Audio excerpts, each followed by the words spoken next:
baik teman-teman, sebelum melanjutkan ke materi selanjutnya yaitu metode ilmiah, Ibu mau tanya nih, di sini ada yang pernah buat metode ilmiah kayak karya ilmiah? Pernah, Bu. Pernah? Oke. Ada yang tahu gak apa sih metode ilmiah itu?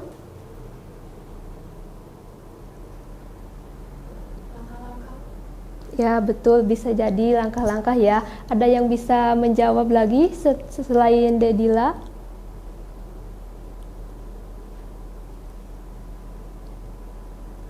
Mungkin yang lainnya bisa dibantu. Bagaimana cara membuat karya ilmiah, Bu? Ya betul. Ya, jadi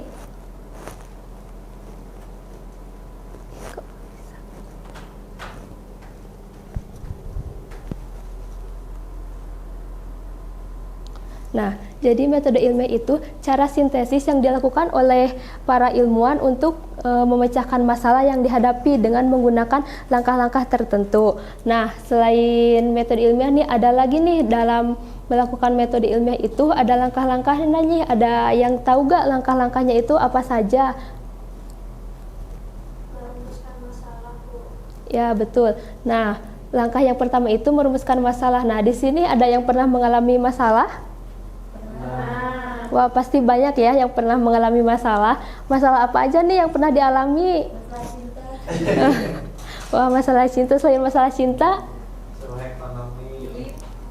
Ya, nah kalau kalian mendapat masalah, apa nih yang kalian lakukan dalam masalah tersebut, menghadapi masalah tersebut? Menyelesaikannya, Bu. Ya betul, kalau kita punya masalah kita sebaiknya menyelesaikan masalah tersebut. Nah jadi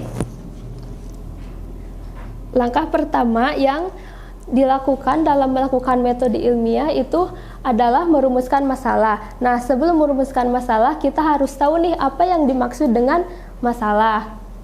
Jadi menurut Agung Wijaya, masalah merupakan suatu keadaan yang tidak seimbang antara harapan atau keinginan dengan kenyataan yang ada. Jadi misal kita pengennya gini, tapi kenyataannya malah tidak sesuai yang sama kita harapkan.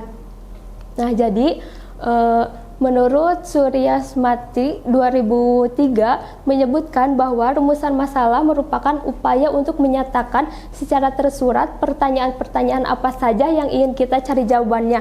Ya. Jadi sebelum kita melakukan apapun kita harus cari tahu dulu rumusan masalah yang ingin kita selesaikan. Nah, selanjutnya di sini ada bentuk rumusan masalah. Yang pertama itu ada rumusan masalah deskriptif, terus rumusan masalah komparatif, terus rumusan masalah asosiatif. Nah, yang masalah deskriptif itu rumusan masalah yang berkenaan dengan pertanyaan terhadap keberadaan variabel mandiri baik hanya pada suatu variabel atau lebih atau variabel yang berdiri sendiri. Selanjutnya yaitu rumusan masalah komparatif, yaitu rumusan masalah penelitian yang membandingkan keberadaan suatu variabel atau lebih pada dua atau lebih sampel yang berbeda atau pada waktu yang berbeda. Nah, yang terakhir itu ada rumusan masalah asosiatif. Nah, yaitu suatu rumusan masalah penelitian yang bersifat menanyakan hubungan antara dua variabel atau lebih. Nah, di sini Ibu ada ngambil dari salah satu jurnal yaitu pengaruh deterjen terhadap normalitas benih ikan patin sebagai bahan pembelajaran kimia lingkungan. Nah, masalah yang dihadapi dari pengaruh deterjen ini adalah kematian jenis ikan patin yang disebabkan oleh pencemaran lingkungan yaitu berupa deterjen. Nah, di sini ada contoh rumusan masalahnya. Nah, contohnya yaitu berdasarkan latar belakang masalah di atas, maka rumusan masalah pada penelitian ini sebagai berikut, yaitu apakah deterjen di dalam air berpengaruh terhadap mortalitas benih ikan patin. Jadi rumusan masalah itu bisa berbentuk dalam pertanyaan-pertanyaan dan yang ingin kita selesaikan masalahnya. Selanjutnya, nah sebelum Ibu melanjutkan ke langkah yang berikutnya, di sini ada yang pernah mendengar gak kata hipotesis? Pernah, Bu. Pernah. Yang lainnya? Belum. Belum. Kalau yang pernah mendengar, apa sih hipotesis itu? Dugaan sementara. Ya, benar, hipotesis itu merupakan dugaan sementara. Nah, jadi yang kedua itu dalam melakukan metode ilmiah itu adalah menemukan hipotesis. Jadi hipotesis itu jawaban sementara dari persoalan yang kita teliti. Perumusan hipotesis biasanya dibagi menjadi ke beberapa tahapan. Nah, ini ada salah satu tahapannya yaitu tentukan hipotesis operasional yang terdiri dari hipotesis 0 atau H0 dan hipotesis 1 atau H1. H0 ini bersifat netral dan H1 ini bersifat tidak netral. Nah, perlu diketahui bahwa tidak semua metode penelitian ini memerlukan hipotesis. Nah, misalnya seperti penelitian deskriptif. Nah, penelitian deskriptif ini merupakan penelitian yang kita kayak hasil wawancara atau meneliti. Jadi ini tidak diperlukan hipotesis atau dugaan sementara. Jadi dari sana sudah tahu jawabannya seperti apa.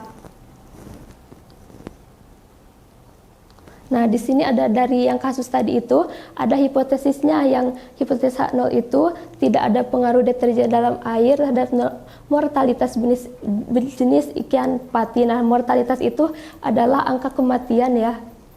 Nah, ada H1 ini terus ada pengaruh deterjen dalam air terhadap benih ikan patin. Nah, jadi hipotesis diuji dengan cara membandingkan harga F hitung dan F tabel. Kriteria pengujian hipotesis sebagai berikut. Nah, ini cara menghitung variabelnya. Nah, selanjutnya yaitu langkah yang ketiga, yaitu menetapkan variabel penelitian. Nah, variabel penelitian ini merupakan suatu atribut, nilai, atau sifat dari objek atau individu yang mempunyai banyak variasi tertentu antara satu dan lainnya yang telah ditentukan oleh peneliti untuk mempelajari dan dicari informasinya serta ditarik kesimpulannya. Nah, di sini ada beberapa macam variabel. Ada yang tahu gak ada beberapa macam variabel yang biasa digunakan?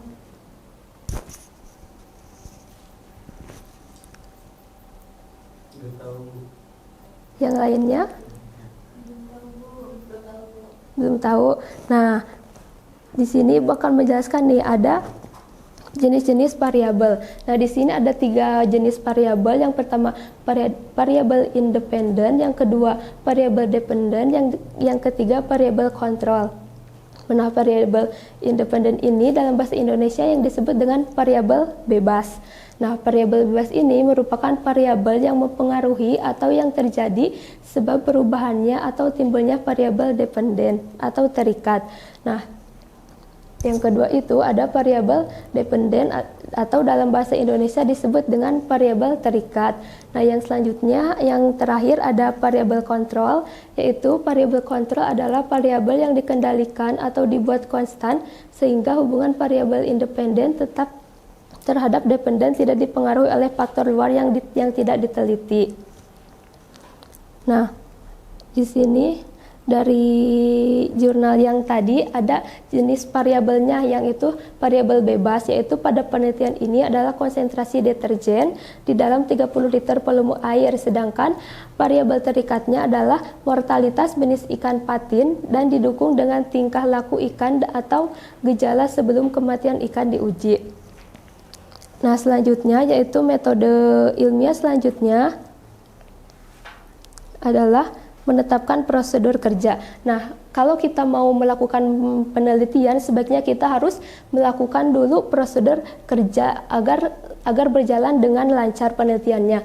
Nah, prosedur kerja ini adalah langkah-langkah yang rinci dan sistematis yang dirancang untuk melakukan eksperimen atau penelitian.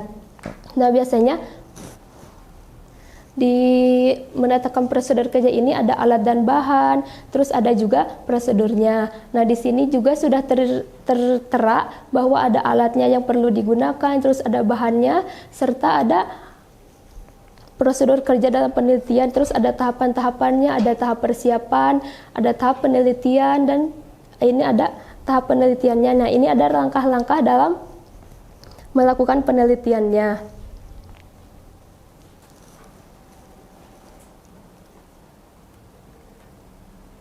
Nah, selanjutnya itu adalah yang kelima, dalam melakukan metode ilmiah itu kita harus mengumpulkan data terlebih dahulu. Nah, kalau kita mau melakukan eksperimen, kita harus mengambil dari berbagai data biar data itu valid dengan apa yang kita lakukan atau yang kita teliti. Nah, pengambilan data ini biasanya dilakukan dengan cara penelitian atau melakukan eksperimen atau dengan pengamatan langsung ke lapangan. Nah, pada jurnal yang tadi kita pelajari itu ada pengumpulan datanya itu dengan pengamatan langsung. Pengamatan data dilakukan pengamatan langsung terhadap mortalitas benih ikan patin pada masing-masing perlakuan. Nah, pengumpulan datanya dilakukan dengan pengamatan pengaruh deterjen terhadap normalitas benih ikan patin. Nah, selama 40 jam dihitung. Nah, di sini ada rumusnya juga dalam mengumpulkan data, berarti data ini termasuk data kuantitatif ya, teman-teman. Nah, karena di sini kita mengetahui mortalitas dari berapa persennya ikan yang mati. Nah, selanjutnya yang keenam dalam melakukan metode ilmiah itu adalah mengolah dan menganalisis data. Nah, di sini ada mengolah dan menganalisis data itu bisa dilakukan dengan dua cara, yaitu dengan metode kuantitatif atau dengan metode kualitatif. Nah, kegiatan analisis data dalam penelitian kuantitatif meliputi pengolahan data, penyajian data, serta melakukan berbagai perhitungan atau mendeskripsikan data, serta melakukan analisis untuk menguji hipotesis atau dugaan sementara apakah data yang kita diduga itu benar apa enggaknya, atau valid atau enggaknya data yang kita duga sementara itu. Nah, terus yang kedua itu ada analisis data kuantitatif. Nah, analisis data kuantitatif itu menghasilkan konsep-konsep serta mengembangkan hipotesis atau teori baru. Nah, analisis data kualitatif ini merupakan proses mencari serta menyusun secara sistematis data yang diperoleh dari hasil wawancara, terus dari penelitian ke lapangan. Nah, ini agar dipahami agar dapat diinformasikan kepada orang lain. Nah, data tersebut ini bisa kita informasikan kepada orang lain. Nah, selanjutnya dalam melakukan metode ilmiah itu, di sini ada mengumpulkan datanya, yaitu teman-teman ya, ini ada dalam bentuk tabel. Nah, di sini di bentuk tabel ada data deterjen terhadap mortalitas atau persen benih ikan patin dalam waktu 40 jam. Nah, kita itu bisa mengetahui apakah benar deterjen ini dapat mempengaruhi kehidupan ikan patin dalam waktu 40 jam. Nah, ini dihasilkan data sebagai berikut. Jadi dihasilkan deterjen bisa mematikan ikan patin itu dalam 40 jam ini benar-benar terjadi dan sudah valid dengan data dan hipotesis yang kita duga tadi.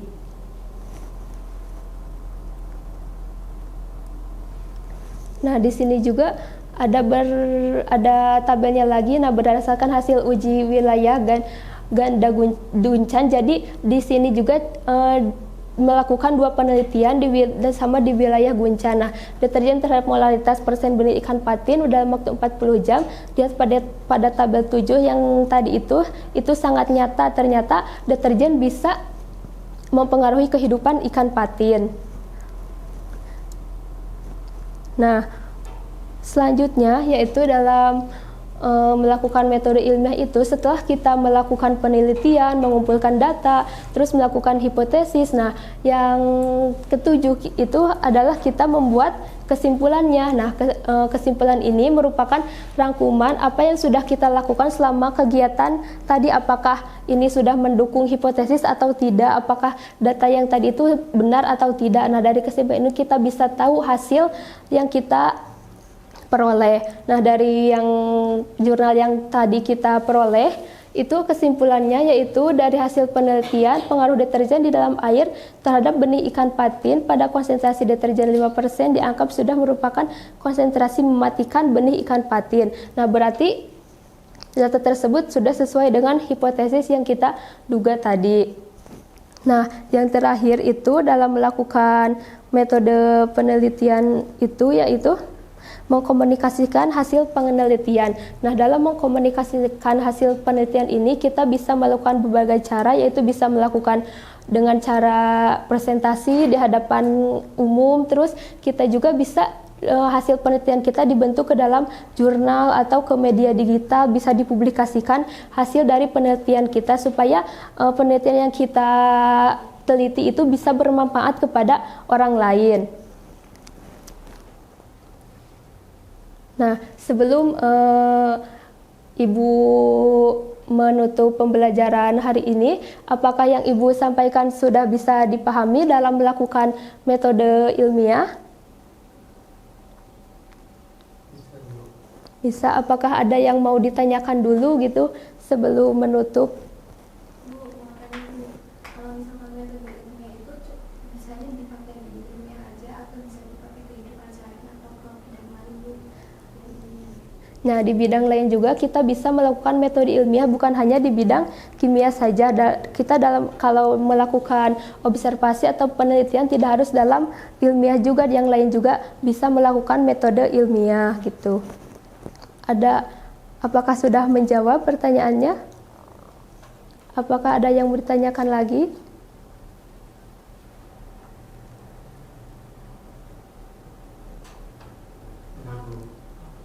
Aku yang tadi yang dalam kehidupan sehari-hari berarti tidak bisa digunakan atau bisa? Jadi dalam kehidupan sehari-hari juga kita bisa melakukan metode ilmiah, tidak hanya dalam meneliti dalam kimia saja. Jadi kita juga bisa melakukan metode ilmiah kayak nggak harus meneliti itu, tidak harus pada kimia saja, yang lain juga kita bisa melakukan metode ilmiah gitu, kayak menulis karya tulis ilmiah gitu, kita bisa melakukannya bukan hanya pada bidang kimia saja gitu.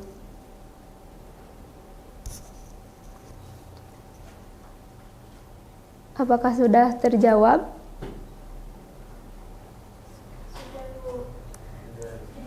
Nah, sebelum ditutup, apakah kalian bisa menyebutkan langkah dari yang pertama sampai yang terakhir dalam membuat metode ilmiah? Yang pertama itu apa saja?